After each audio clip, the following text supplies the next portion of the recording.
There's a reasonable probability that we will, by the end of the century, discover an extraterrestrial radio signal indicating the presence of intelligent life elsewhere in the universe. My question is, what could be the possible immediate direct impacts on human society due to such a discovery? Okay, first of all, let me say that after this session, I will be signing copies of my book. And afterwards, you can go to eBay, auction them off for money. The signature is actually worth money. You can actually make money tonight. Now, the question is, if we make contact with an extraterrestrial civilization in space, which could very well happen in this century because we are discovering basically a planet a week. Every week, several planets are discovered by astronomers around the Earth.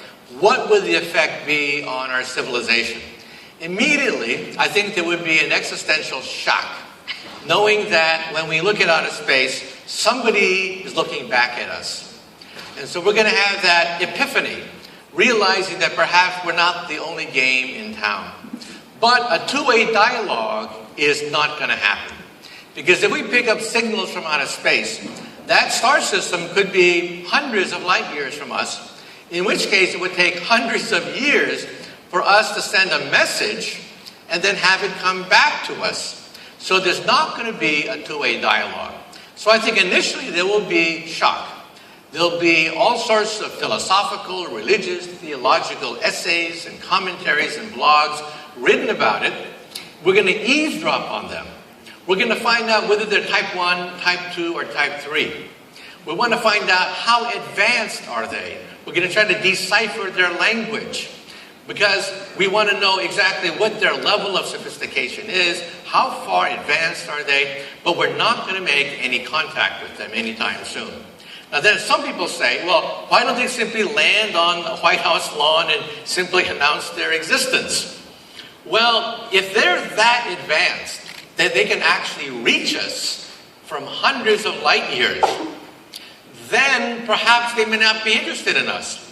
If we walked on a country road and see an anthill, do we go down to the ants and say, I bring you trinkets, I bring you beads, I bring you nuclear energy, take me to your ant queen?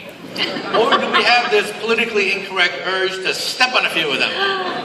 So I think if they're that advanced that they can actually reach us rather than us eavesdropping on them for hundreds of years, if they can actually eavesdrop on us, they may not have anything interesting, we may not have anything interesting to offer them. I mean, would we talk to the deers and raccoons of the forest? Probably not. We might be interested in making contact with them, but after that, nothing. Now, you're the theoretical physicist, but I've just done a quick calculation, and if that's how long it takes us to answer a question, we'll be finished here by about next Tuesday at 3:15. So let's move on. We'll go to our next question over here, and keep the questions quick and move through the answers. Thank you. Hi, and thank you for your presentation. All the work Skip all that. Question. My question, one question is, what are your